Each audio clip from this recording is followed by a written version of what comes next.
Hi, I'm Mary Giuliano, and today I have a really special guest. I have Santa Claus, St. Nick, also known as Santa Claus.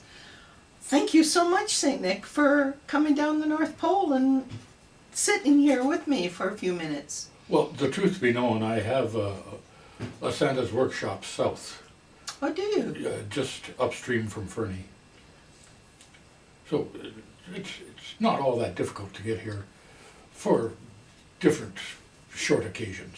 Well, I certainly appreciate that you made that short occasion to be here with me. You must be getting so busy. It's pretty close to Christmas. What do we have? Maybe 10 days? Maybe less? Well, okay, to the evening, yes. Be, what, 12? No, 11. 11, Christmas Eve. So, And I had to drop off 4 gifts today, so just because they're handy and they won't know that it isn't Christmas morning until they open them. Ah, okay. How do you manage to go around the world the way you do in one night? Well, NORAD has it wrong. On TV they show me coming down from the North Pole. Mm-hmm. No, I start at the international date line and I scamper do around you? there. Yes, and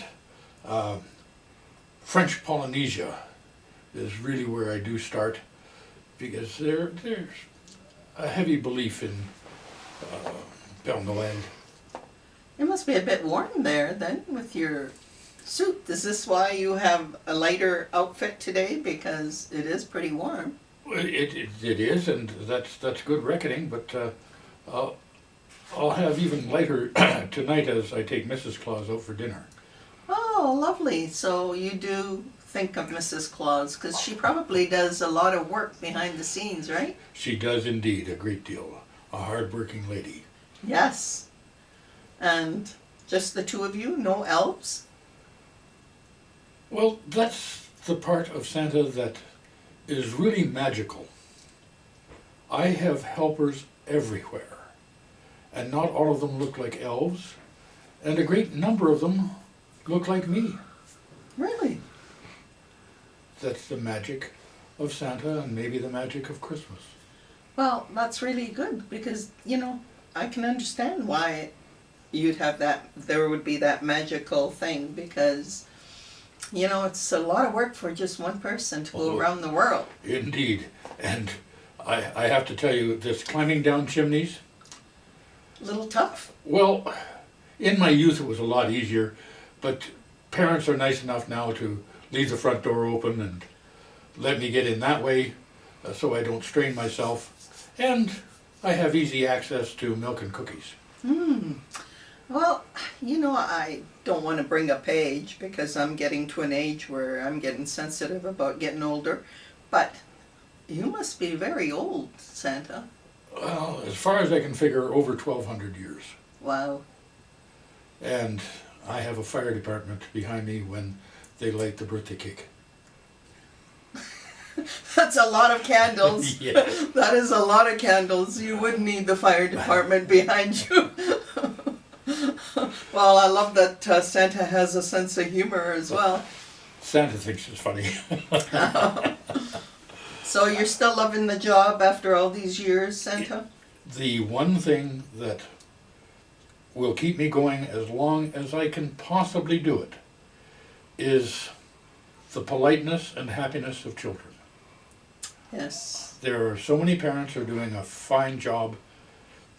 It certainly takes the work out of it. It makes it very much a pleasure. There. But, I bet that the kids that don't have as good a parents even appreciate you more. Well, maybe it's the examples that the other children give, but there are so many polite children. I'm very well impressed. Well, It makes an old man feel good. It's really nice to hear. And it's really good to hear positive things in this day and age that there's so much negativity out in the world. You must have seen many changes over these 1,200 years I would think, or is it 12,000? Oh, no, no. 1,200?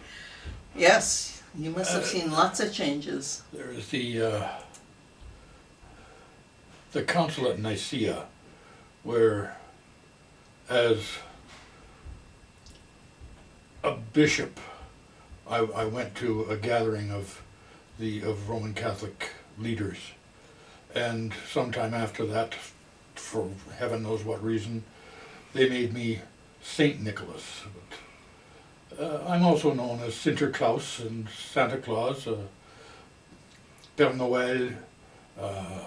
There are so many different names. Different languages have different names for me.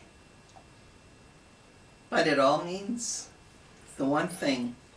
You are the guy that comes down on Christmas Eve and makes kids happy. Well, yes, that has changed too. There was a time long ago when there was a poor man in town with 3 daughters, and it looked as though he might have to sell his daughters sell at least one of his daughters to keep the rest of the family alive and fed. And when I heard of this, I arranged to take a stocking and put it through the open window with a little bit of coin in it. Oh, And I did this 3 nights in a row, so they didn't have to sell any of their daughters. And that's how I think the idea came about that I should give presents. And also where you should have stockings hung by the chimney. I think. There are possibly many ways. Well, you have a very good heart, and that's why they made you a saint. Saint Nicholas. I wonder if I'm worthy of it, but Oh, I think you are. Definitely, I think you are. there are lots of other people who are equally as kind or kinder who are overlooked. But Saint Nick is special. Well, I try to be worthy of the honor given me. And we're very appreciative. And I do hope to see you Christmas Eve, because although I'm a senior now, I still have the heart of a child. That's very nice, but you understand that if you're awake, Oh no, I have to go right by the house. After all that cooking I do for all the family, I'm ready to go to bed by 9 o'clock. And yes, you do have a very, very nice gathering, and a lot of work is put into your gathering. I try my best to keep some traditions alive. You do a fine job. Thank you. And Santa is appreciative and will show that. Well, Santa, I am so happy that you came, and thank you so much. Don't work too hard, and have a good time with Mrs. Claus tonight. I shall, and thank you for inviting me. Thank you, and thank you for joining us.